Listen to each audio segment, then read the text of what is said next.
right, here's Eric here from the Shed Makerspace, and we're here for the number 3 of our podcast. Today we decided to come here at the at Ron Basil's garage. We're actually with the our local homebrew club, which is what's the name of the club again? Middle of Nowhere Homebrew Club. Middle of Nowhere Homebrew Club. So I got with me today, I got Darren Daw, and I also have Wayne Button. Honorable Wayne Button, our mayor. All right. So today what we're going to do, we're going to talk a little bit about, we're going to start by talking a little bit about where there's a synergy between like a homebrew club and the Makerspace, and where I think the Makerspace is going to be very good for these people for what they're doing, and we're also going to go over how they make their beer, what equipment they use, what kind of hop, and all that kind of stuff. And also after they're holding a contest, the homebrew contest for their club, so we'll be able to talk a little bit about that, and there'll be some beer tasting and all that stuff afterwards. So how did you get in homebrewing? I started homebrewing in 2004, maybe 2003, so I've been at it about 15 years.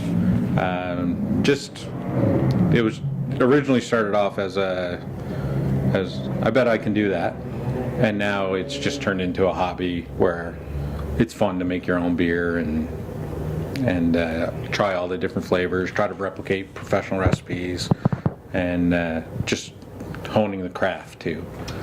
And about for equipment, like most of the stuff that you own, is it product that you purchase, or is it stuff that you made yourself? Everything is purchased, but the system as a whole is built. So we buy a brew pot. So you use the brew pot, but originally you use it one way, and then eventually you start adding things onto it. You add a port in the bottom so it's easier to drain. You're not trying to siphon it out of the top. So you put this port in.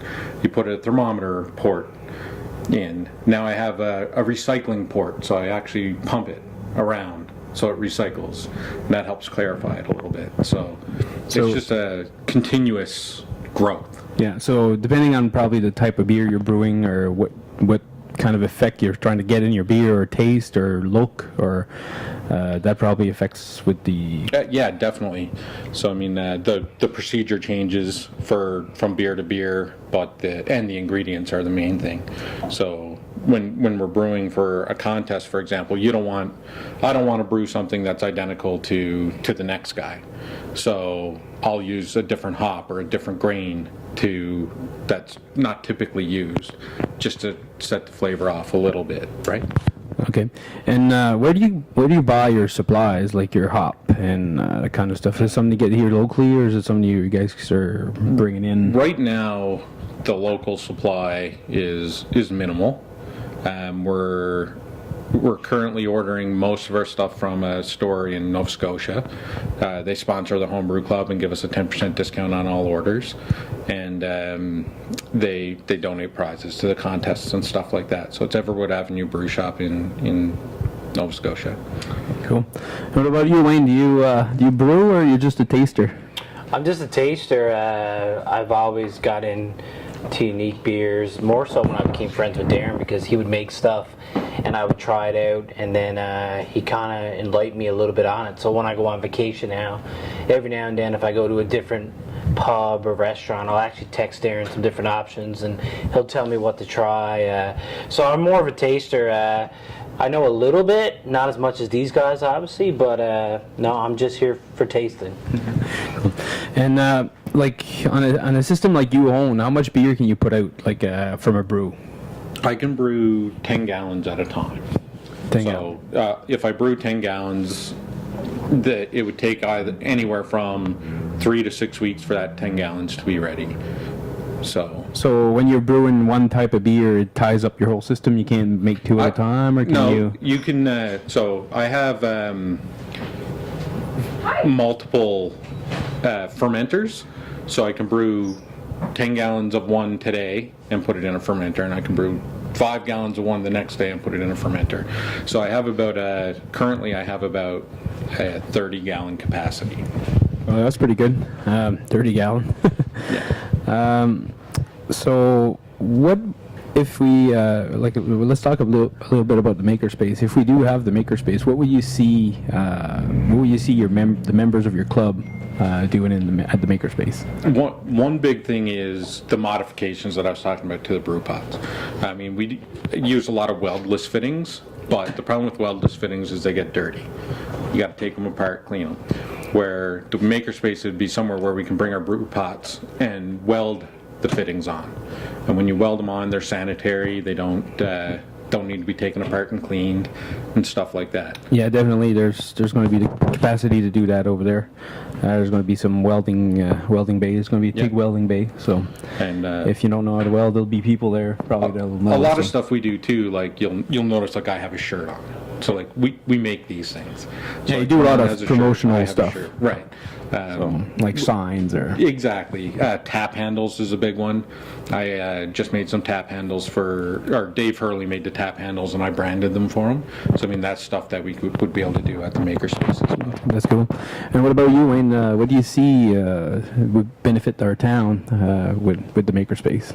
I think it'd be great. I mean, clearly there's a strong following here of homebrew, and you've seen how even on the island, smaller communities than us, how the craft brewery has completely revolutionized some of the culture and the tourism. You know, Port Rexton and now Dildo coming out this weekend with a new brewery. So anything like that these guys can tap into and more people can feed off of and learn, it'd be great for this area. It would completely change a lot of stuff. So we're all for it. It'd be awesome to see. Yeah. And one thing to add to that is like if these breweries start developing here, if something happens that, you know, they crack a fitting or something in the brew system, 3D printers, they can make a plastic fitting to replace it. We don't have to go and order it from Montreal or Nova Scotia or New Brunswick. Yeah, and that's where Makerspace really gets into, like, and everybody, like all the businesses and stuff that don't necessarily have all the equipment that you need to build it or fix it or get going fast. And another thing, like the stainless steel fittings and stuff like that, if one of them cracks, you can bring it over, weld it up yourself, get somebody else to help you weld it. You're back in business in an hour or two. Yeah, exactly. But it'd even be cool for someone like me who doesn't do it. If I said, hey, I want to get into it, I could go there maybe for a class, or Darren could show me, you know, and you can actually learn from people in the community. So it'd be great for that too. Yep. Let's talk a bit about the club, the actual club. What is it? Who's in the club, and what does it take if anybody else wants to join, or how do they go about this? So right now we're a Facebook group. Anybody can join us. We got 42, 43 members on Facebook, all locals. We here tonight we'll probably have 10 or 15 of us show up, and active members is probably 13, 14 really active members. So brewers, a lot of people are lurking, probably ready to step into it, but haven't made the change yet. So, Yeah. So you are accepting anybody else to join, or? Oh yeah, yeah. We don't turn anybody away. Anybody can come to these contests that we hold. So one thing we don't do is like we don't have a lot of meetings. Yeah. Like because anything we need to ask, we pop onto the Facebook group and ask. Yeah. Okay. And but if we at these contests is when we get together. So we schedule one of these contests every 3 months, and that gives us the ability to get together and ask different questions and get our name in. I get to come and try. And he gets to come and try it. Awesome. Yeah. What's the is there like this contest that we have tonight? Is there is it a type of beer, or what are we going to be doing here? So the first contest we had, we did Pale Ale, which is category 18B, I believe, in the BJCP rules. So there's a rule book. There's a rule book. So there's a style book. Okay. So BJCP styles, it's there's like 40 odd styles with subcategories. So there's lots of different types of beer. So serious stuff here. Yeah. Serious. So we did Pale Ale the first time. the second time, so this contest is our second contest. We're doing German wheat beers. So in the German wheat category, there's 3 beer. There's German, the Weiss beer, the Dunkel Weiss, or the Dunkelweizen, people call it. So this is the style guidelines. So this gives you the whole basic. So if we want. So who made this? Like some guy or? Like No, this is an organization, right? Oh, okay. So German wheat beer, Weiss beer is 10A, Dunkel Weiss beer, Dunkel's is dark. Okay, so you choose a category, and they have a couple And then subcategories. 10CU is Weizenbach. So we have 3 entries tonight in Dunkel's Weiss beer and 7 entries in the Weiss beer. Okay. So the only difference is one's light and one's dark. So basically, this gives you, like, it talks about the aroma and all that stuff, and you're trying to replicate this in your beer. Exactly. So it doesn't give you any recipe, it doesn't give you any pointers of what's in there. So you No. got to do all the research for that stuff. That's right. Yeah, so you have to figure out what's going to give you that. So most of the flavor from this beer comes from the yeast itself, and so I have all the entry forms, so I know exactly who used what yeast, and most people used, there was probably 4 different types of yeast used for the whole contest. Okay, so they have an entry form that they fill and they send in before the contest. Yeah. And on that entry form, they have to give you all the information of the product they use, or Yeah, we don't ask for exact details of everything because it doesn't really matter for us. Yeah. But if you're entering an official BJCP contest, you need to enter exact everything you did during that brew day, what you added and everything else. We asked for basics like what malt was used, what yeast was used, and what hops were used. We need to know what the original gravity was, so the specific gravity before fermentation, the specific gravity after fermentation, and the alcohol content. that's pretty cool. Honest question. So, like, when they have these serious competitions, Yep. how much that information is disclosed to the public? Like, could someone copyright and steal your beer recipe, kinda? Honestly, most homebrewers would just give it to you anyway. Okay. But, for example, like Boxing Rock in Nova Scotia has a sanctioned, BJCP sanctioned contest every year, and the winner gets to brew their beer on the Boxing Rock system. Okay. Which is awesome. Like, you get to brew 10 barrels of your beer, which is 430 liters, Wow. right? And it gets distributed to the public, so it's really cool, right? So So it's a pretty open source community. yeah, it's like the craft beer community. Like, if you called Port Rexon and said, "Can I have the recipe for Chasing Sun?" they would give it to you, or they would give you enough information that you could replicate it. Okay. It's like trying to make Kentucky Fried Chicken online. Ah, You okay. can almost make it, but you won't exactly get Kentucky Right. Fried Chicken. Your kitchen's a little bit different. Yeah. Exactly. Okay. So yeah, there's a big book. It's 34 Different beer. different styles. Do they regulate, like, your judging and all that stuff? Or Definitely. Yeah, it's all in there. So we're not using BJCP certified judges because we don't have any. No, okay. So if you'd be another place than here, you could have certified judges that would come to Exactly. your contest. Yeah. So we use guys that are very knowledgeable about beer. They actually study the category before Okay. the contest, Yeah. so they know what to expect. We also I'll give them a sheet with everything they need to know on it, and the score sheet really helps you out. So they're just checking boxes. Okay, that's good. So what's going to be the process of when the guys come in here in a little bit? They're going to be going.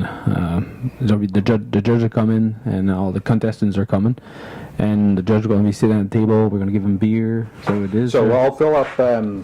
I got sample glasses. They're a specific size, so the color is accurate, and it has to be 5 centimeters across to get the proper color chart reading. And we give them a color chart, we give them the whole style guideline, and we give them a score sheet. So anything they taste The score sheet runs them down through it pretty good. Do you have a score sheet? I do. Yeah. Bring one in. Let's see here. Actually, I have a question for you about the judges. I always wondered, like in your mind, for a judge to pick the best beer, is it not necessarily maybe his preference, but maybe it's the closest to making the best German wheat beer? Do you know what I'm saying? Because maybe he don't like German wheat beer as much as like IPAs, right? Yeah. So, and the score sheet itself makes it pretty subjective, or takes the subjectiveness out of it. Okay. So they can they look at it and say, okay, nope, there's none of this flavor, there's none of this flavor. Okay. So, or yeah, there's banana. Like tonight, German wheat beer, there's supposed to be banana and clove flavors. Okay. Which comes from the yeast. So they, in the aroma category, appearance category, flavor category, they can say, I don't taste banana. Yeah. If they don't taste banana, you lose marks. Yeah. Right? So It can also be a beer that maybe they wouldn't go out and buy a lot of and don't necessarily like the flavor, but it still hits all those points and wins. they'll end up getting a high score. Okay, cool. So Interesting. Cool. Wonder we'll cut it here and we'll bring maybe Ron in, maybe talk about what beer he has into the contest. sure, I'll get out of here. So you're a contestant today. What beer do you make? What's special about it? Why do you think you're going to win? I don't think I'm going to win. That's not the right attitude. Myself and Brad, we brewed 2 beer for this competition. We brewed a Weiss baby, Weiss baby, a Weiss beer, and we brewed a Dunkel. So you got two to get 2 in there. So just I'll cut in from over here. It's fine. You can talk over and you can still hear you. Yeah, Very so good. one big thing is it's not necessarily about the judging and winning. Winning is cool, but this is a blind judging. They don't know whose beer they're judging. Yeah. So you can have your buddy tell you your beer is great, right? Yeah. Or your buddy say, I don't like this beer. But when it comes back from a contest and you get a score of 25 or 30 out of 50, Yeah. that's an excellent score. That's a very good beer. Yeah. Right? So now you know, okay, these guys tasted my beer, they don't know it was mine, and I got a 25 or 30. Or, it could go the other way, I got a 10 in the last contest. Yeah. Right? And I knew the beer was bad because some of the flavors didn't come through that I was trying to go Yeah. for. But I got a 10 out of 50. I came in last, and I learned. Yeah. So, Exactly. and that's what it's about. It's about growth. Well, yeah, it's like making anything basically. Yep. You gotta try, you gotta fail, and learn Exactly. from your mistake, and you correct it as you Where go. it's blind judging, you get an honest representation. We have 4 judges, all with different taste buds, so you get an average score, and it works out to be, gives you something to strive for next time. Something good, yeah. So, can you talk a bit about the recipe, or is it super secret? Or No, not at all. Basically, we looked at the flavor profile and what needed to be in a beer in order to be considered a German wheat beer. You have to have so much of your grain bill has to be German. Yeah. So we built the 2 beer looking at that, and then basically I think we did one which was a clone of Erdinger. Yeah, the Dunkel, yeah. But it didn't come out tasting like it, but whatever. But it still came out good. Yeah, it still came out good. drinkable. And that's the beauty of it. You can go online, you can research what other people did, and you can, like he was saying, it's pretty much open. Everyone is really open to Open source, sharing their recipes, and yeah, it's really cool. We're relatively new. We only started in October, November, and these 2 competitions is actually the first times we've stepped outside of buying a kit. So Yeah. like someone gives you the grain, to give you the yeast, to give you the directions, Yeah. and then we stepped outside that and then made our own and tried to make your own flavors, your own beer, your own, Yeah. from scratch type thing. And it's is a really cool learning curve. So, did you buy all your equipment when you first started, or would you start with just a regular kit, or how did you get started in it? I kind of went all in. all So yeah, I went big right from the start, but you don't have to. You can you can get into brewing beer relatively cheap, but I went in pretty hard. So, what kind of investment? Like, let's say somebody today would like to start doing it. What kind of investment does he need to make to start making beer? Right now, you can get into brewing beer for probably, well, actually, probably I'd say $500 or so. Oh, really? You can buy a kit. With the Robo, yeah, Robo Brews. Brew right now. Yeah. Robo Brews and Right now Grainfathers. it's on sale for $450. Yeah, Free shipping. Free Really? shipping, everything you need. except for a fermenter. A fermenter, yeah. And So- fermenters are next to nothing. Like, you get brew buckets, which is basically just a bucket. Yeah. It has a lid on it that can pop off the pressure that the yeast will create, Yeah. Okay. and won't let oxygen back in because that'll contaminate your brew. Okay. Yeah. And you can buy them for like $20. So really, for $500, you could be into brewing. So somebody with $500 can pretty much making start their own brewing, beer, yeah. and 5 then gallon get batches. get some knowledge through your guys, I guess, from the Facebook page. And the group is super knowledgeable. Like this contest, for example, I've had the Dunkel. We had issues with the fermentation process where it wasn't as active as I've seen, and like I just said, we were relatively new, so I didn't understand. I posted to the group, and it just lit up. People giving me, options and what's happening and Yeah, what yeah. you should look for. Okay, that's- Also, Lakeside Convenience just down the street here. at Lakeside, they got some. They have some basic brew systems. Yeah. Like for if you want Extract. to do extract brewing. Okay. Yeah. You can make your own beer. Once you perfect those, you're probably going to want to start growing a little bit. Yeah. But a lot of people use those and are happy with them. Like generically, is there a correlation, like kind of like photography, like is there a correlation between the quality of your equipment and the quality of your beer? Like you make something as good as the big guys with the thousands of dollars of equipment, like Well, basically what they're doing is their equipment is huge. Mm-hmm. That's why it's thousands of dollars. I brewed up with Port Rexon last year, and their brew system was not much different than what I have in my shed. okay, The only difference is it's bigger. instead of brewing 5 gallons or 10 gallons, they're brewing hundreds Yeah. of gallons. Okay, It's basically like you can do a 1 gallon batch, and it'll take the same amount of time as doing a 10 gallon batch. So a friend of mine that got me into it was like, man, just go for the 10 gallon. Mm-hmm. So that's what I do, and we have been doing is 10 or 5, because you can make a 5 with a 10, but normally we'll make a 10 gallon batch just because time. Like, why brew Yeah. it if you're gonna get 1 keg, might as well get 2. Yeah. If you're putting the time into it, might as well get Yeah. a little bit more beer. And It's always good. You can brew 1 gallon batches on your stove in a regular Yeah. pot. You can buy actual 1 gallon kits. The Brooklyn Brewery, I believe, releases them. They do, yeah. And they come, you get a little 1 gallon fermenter and brew it. And can you run us through a little bit of the process of how the workflow goes when you're making beer? What's your first thing that you do? Mine's a bit different because I do a mash, so I use like a water cooler, Okay. and it has like a false bottom in it, like as basically a piece of metal with holes in it, Yeah. and then a tube runs out to a valve.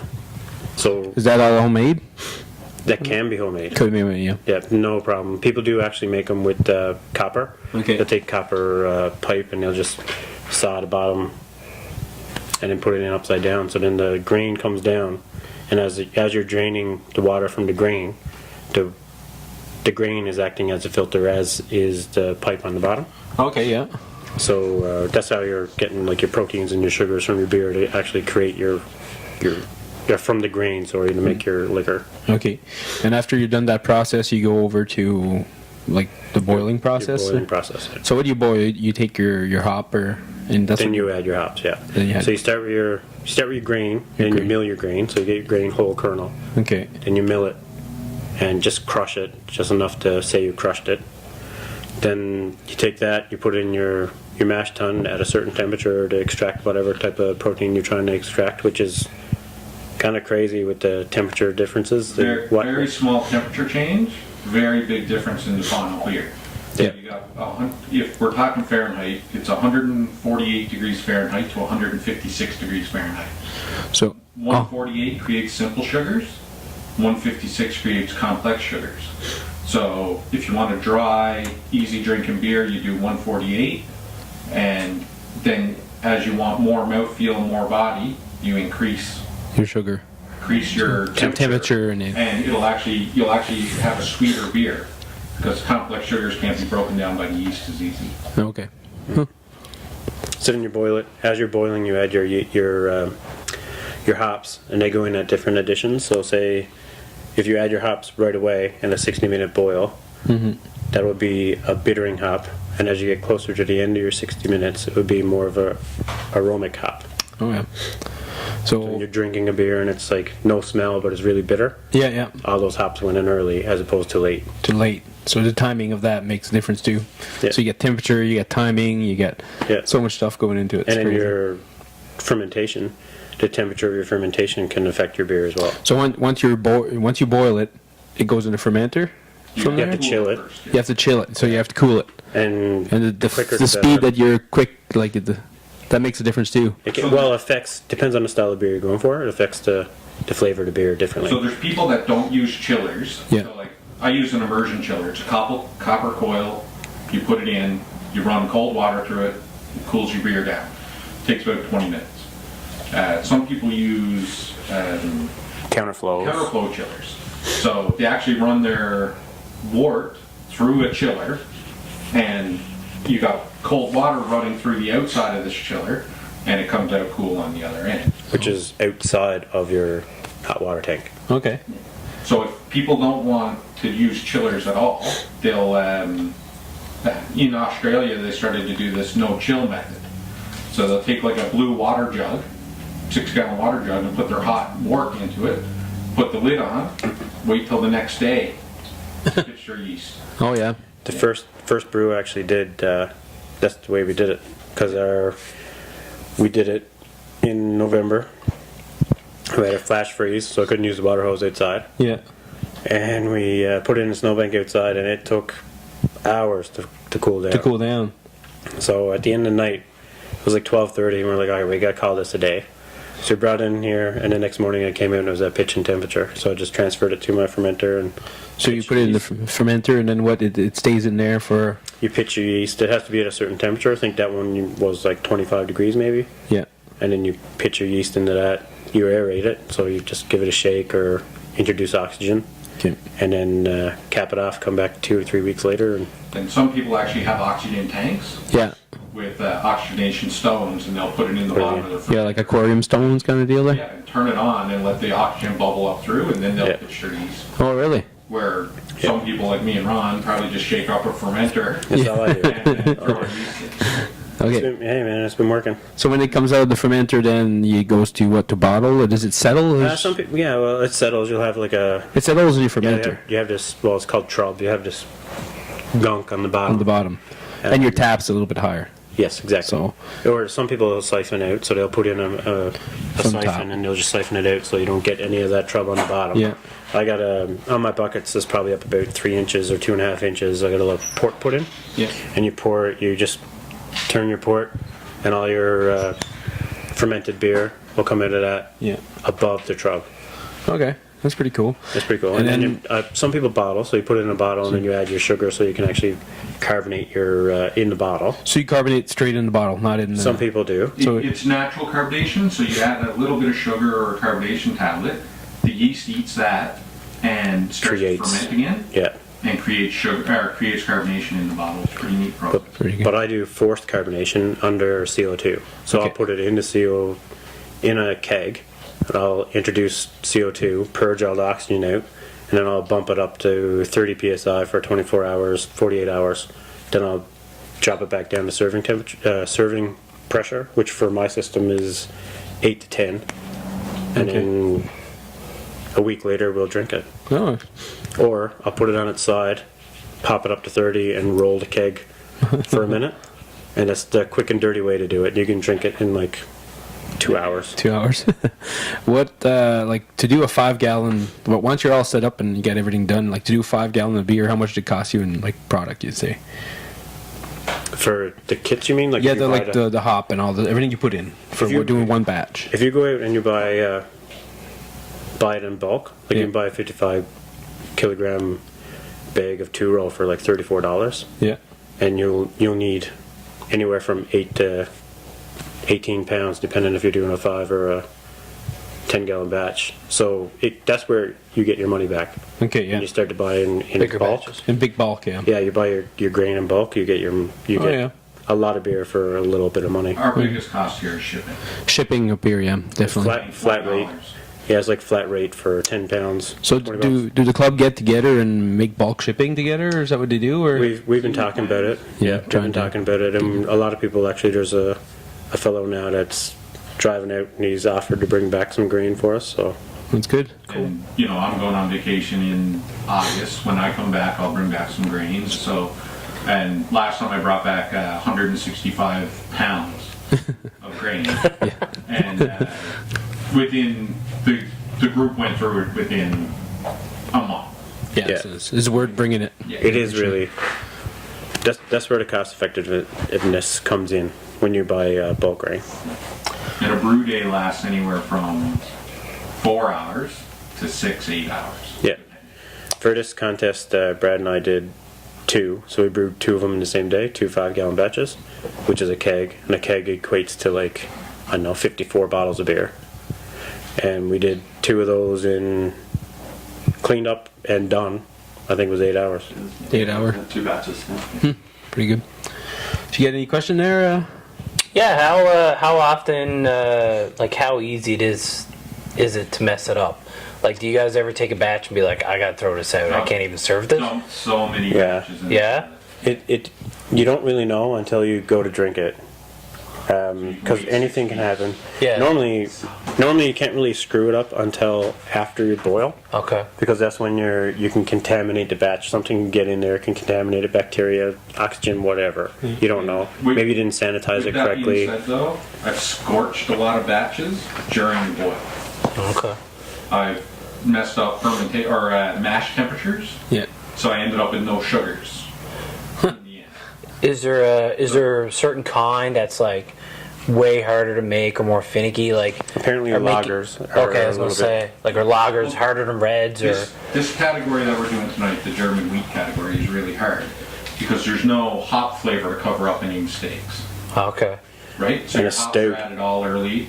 And a stout is really easy because it's such a full-bodied and complex Yeah. beer that it'll cover up any scratches. Okay.